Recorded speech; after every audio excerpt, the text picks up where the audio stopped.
controla a internet? A forma como a gente consome conteúdo está passando por uma guerra crucial de embate entre velhas e novas forças. Hoje eu não vou discutir fake news e nem privacidade de dados. Esse vídeo é o primeiro de uma série de, a princípio, 2 vídeos sobre o monopólio de conteúdo. E o próximo é sobre o que está para acontecer com os serviços de streaming. Antes de continuar, não esqueça de deixar o like aí rapidinho para dar aquele apoio, valeu? Eu espero. Já deixou? Então vem comigo. Olá, eu sou a Tatá e o assunto de hoje diz respeito à minha liberdade de estar aqui produzindo esse vídeo e a sua liberdade de estar me assistindo.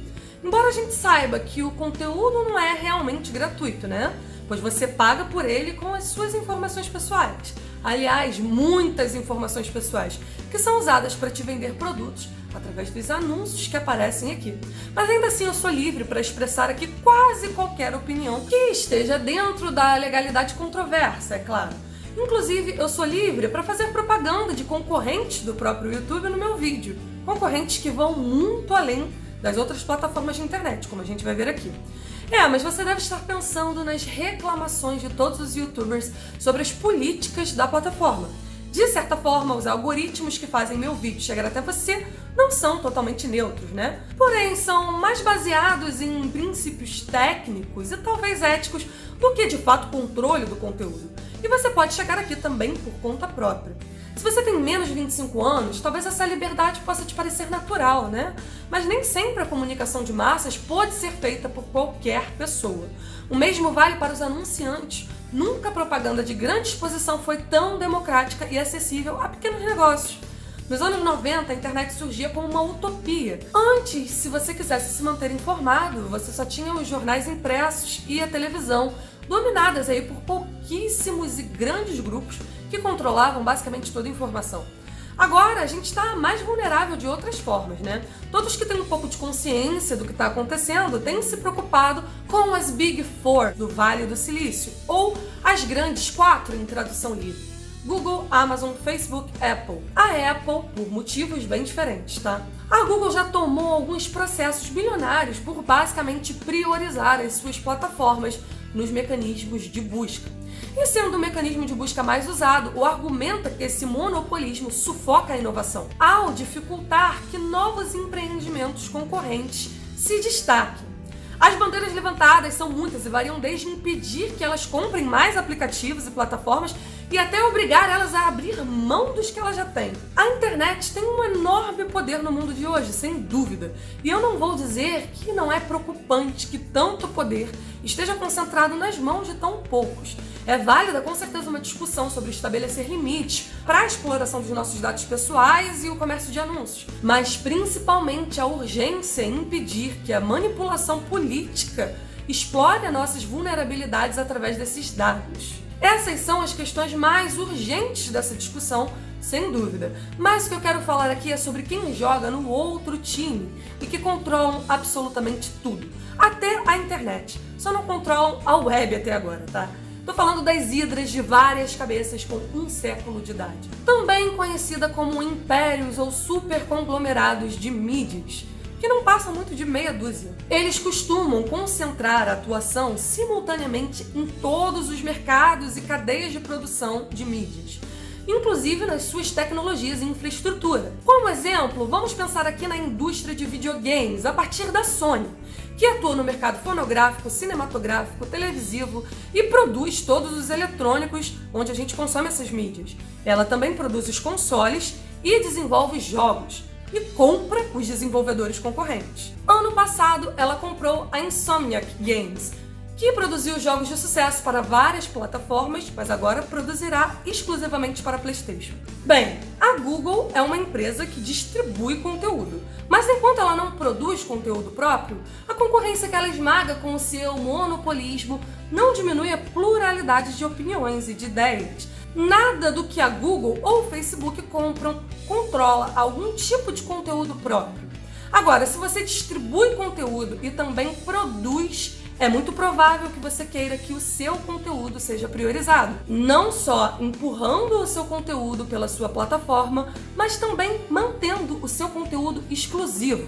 Ao não venderem conteúdo e não estarem envolvidas no negócio de propriedade intelectual, Empresas como o Facebook e a Google revolucionaram a comunicação e as mídias, e isso é inegável. Sabemos que a economia deles é baseada na vigilância dos nossos dados e ações para nos vender anúncios. Na verdade, nos vender para anunciantes, né?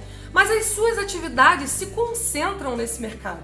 Já as hidras da comunicação, cultura e entretenimento de massas não têm interesse nessa visão de lucro, não sem ter total controle dos conteúdos e dos próprios anúncios. Esse tipo de poder não faria dinheiro em cima de influenciadores fragmentados, mas sim concentraria essa influência e essa atenção em si. Normalmente, trabalham com investimento direto em conteúdos que sejam fáceis de vender e alinhados aí com seus valores e suas marcas. Só trabalham com grandes anunciantes que são parceiros e que sequer precisam das suas informações pessoais, né?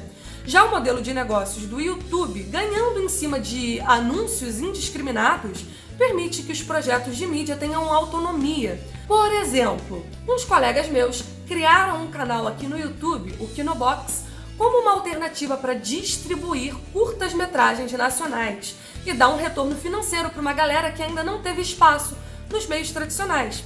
Eles criaram o seu próprio streaming de filmes, utilizando o YouTube só como plataforma tecnológica. A curadoria sobre os conteúdos é toda deles, sem interferência nem do YouTube, nem dos anunciantes que são sorteados por algoritmos. Bem, se tem uma coisa que definitivamente deveria mudar é a comissão dos produtores de conteúdo. Com certeza deveriam ganhar muito mais do que a fatia que ganham atualmente. A web, até agora, tem sido a única tecnologia da informação fora do domínio desses impérios do conteúdo. Por quê? A web definitivamente é livre, a criação mais revolucionária que ninguém consegue possuir.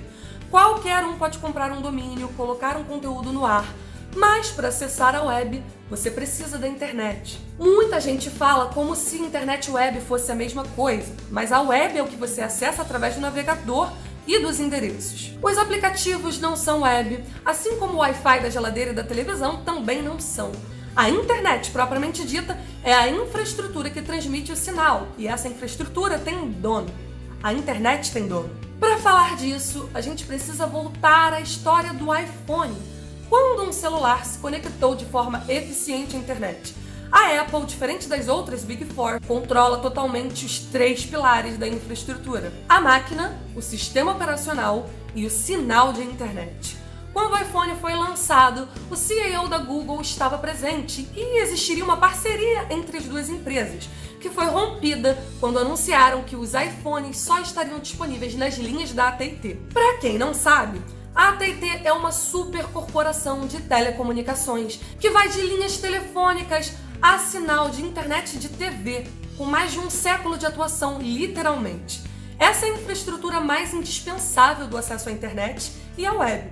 Você consegue montar um computador comprando peças separadas, né? Mas você não consegue montar a sua própria rede de fibra ótica. E para completar, em 2018 a empresa AT&T comprou ninguém menos que a Warner.